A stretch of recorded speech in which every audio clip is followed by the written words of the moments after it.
Hi guys, welcome to Algorithms Made Easy. In this video, we'll see the question shortest path in a binary matrix. In an n cross n square grid, each cell is either empty or blocked. A clear path from top left to bottom right has length k if and only if it is composed of cells c of 1, c of 2 till c of k such that the adjacent cells are connected eight-directionally, that is, they are different and share an edge or corner, and the location of first cell is 0, 0 and has a value of grid 0, 0. C of k is at location n-1, n-1, which is the last location. Now, if C of I is located at some row and column, then grid of R or C is empty, that is, R or C is 0. In that condition only we can move. Return the length of shortest such clear path from top left, which is this, to bottom right, which is this cell. If such path does not exist, return -1. For this first example, we can stand at the top left path, which is 0, and we can just take a diagonal move to reach to our end position. And so we have crossed 1 and 2 cells, which gives us the output as 2.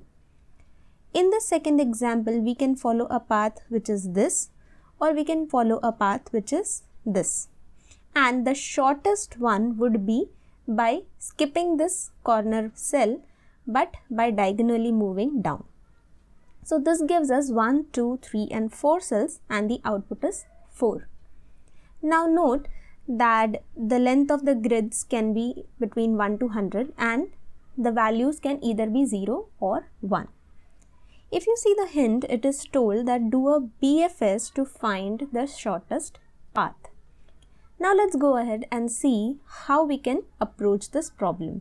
So here is a grid for the example 2, and if we take the middle cell, these are the number of directions we can move, which is in 8 directions. So if you take this as x and y, the directions would be x, y plus 1, x, y minus 1, and so on. So now let's take this example, and we know that we can reach the bottom right corner in the shortest path with crossing 4 cells, like shown here. So now let's solve this problem. So first, let's mark all the cells that are blocking our way, for example these ones which would be blocking our way, by marking them as a cross. And now we'll be at first cell in the top left corner. From here we can take these directions in the grid. All the others would be outside the grid. So inside this grid we are going to have these 3 directions, but since this is a blockage, we can only go in the next cell. So initially our step would be 1, and now as we move to this another cell, steps becomes 2, and from here we can see that we can go to these many cells. But do we need to traverse to the cell from which we have come? No. So we mark this visited, and this visited can be done by updating its value to 1 or 2 or any other value which is not 0.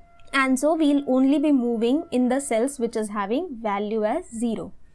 As we mark this as visited, now the only option left with us is these 2 cells.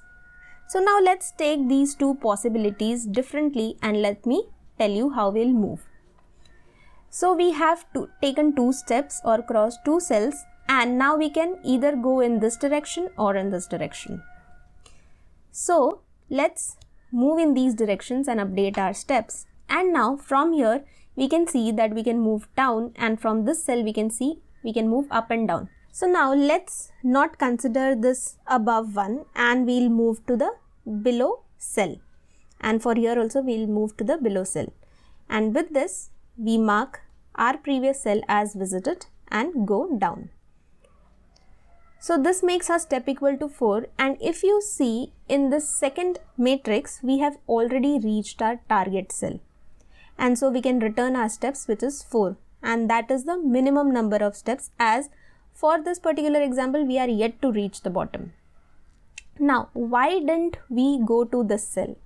Because for simplicity here I have shown you 2 grids, but in reality we will be updating the same grid, and so at this particular point this step would have been marked as cross, which is visited. So that's how we need to approach this problem. For each cell, we need to find its adjacent cells and see whether we can go over there or not.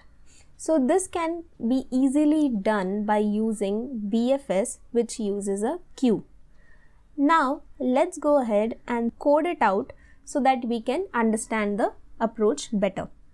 So initially, the first basic condition that we need to check is that is our first initial cell value 0 or not. If it is not 0, we can never move, or we can never even enter the grid, and so we can just return -1.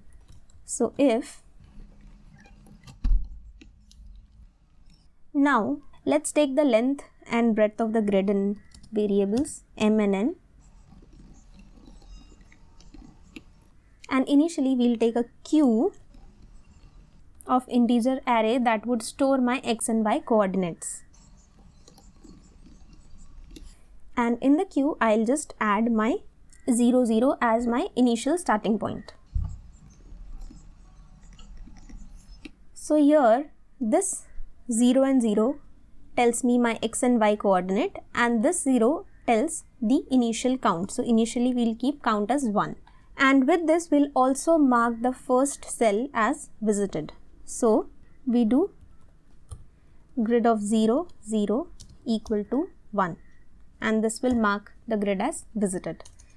Now we'll take a while loop and we'll do while q is not empty. We'll take an integer variable size, which would give me q dot size, and we'll iterate while the size is greater than 0. This size would give me the first level of my nearest nodes. So while the size minus is greater than 0, it means that I am at the same level. And here, so I need to go and check my all the directions that are connected to this level. So in that case, I'll also take a direction array, and this will contain directions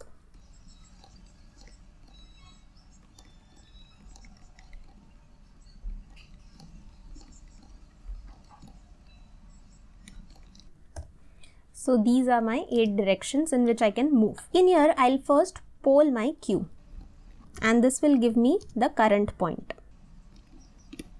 And after polling, I'll check whether I'm at my corner point or the bottom right point or not. So for that, I check whether point of 0 is equal to m minus 1 and point of 1 is equal to n minus 1.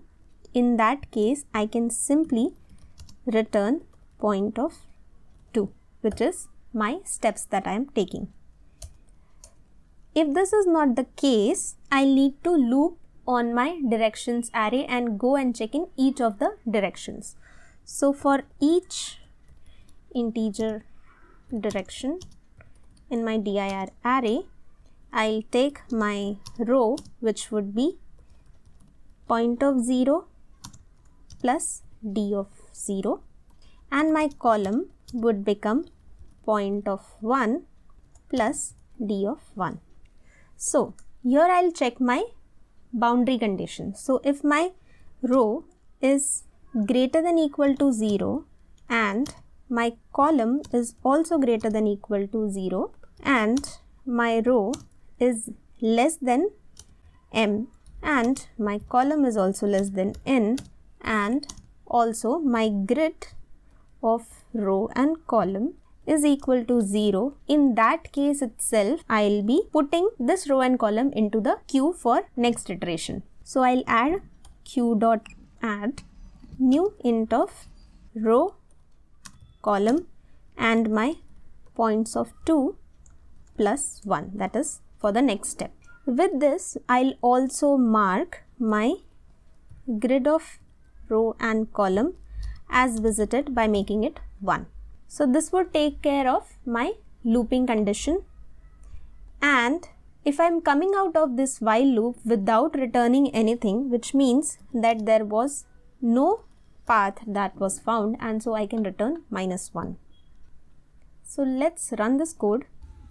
and it's giving a perfect output. Let's submit this, and it got submitted. The time complexity for this approach would be m into n, and the space complexity can also be m into n. So that's it for today, guys. I hope you liked the video. Thank you for watching, and I'll see you in the next one. Till then, keep learning, keep coding.